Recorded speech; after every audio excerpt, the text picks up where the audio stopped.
Once upon a time, there lived a lion in a forest. One day, after a heavy meal, it was sleeping under a tree. After a while, there came a mouse and it started to play on the lion. Suddenly, the lion got up with anger and looked for those who disturbed its nice sleep.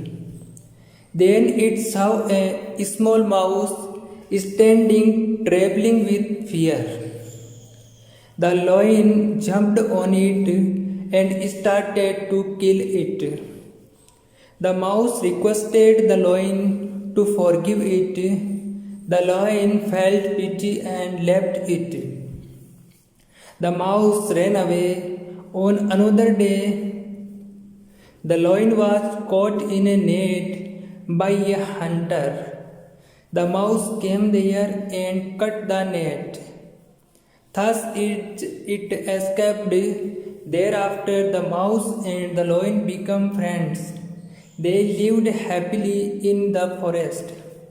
Afterwards, moral: a friend in need is a friend indeed.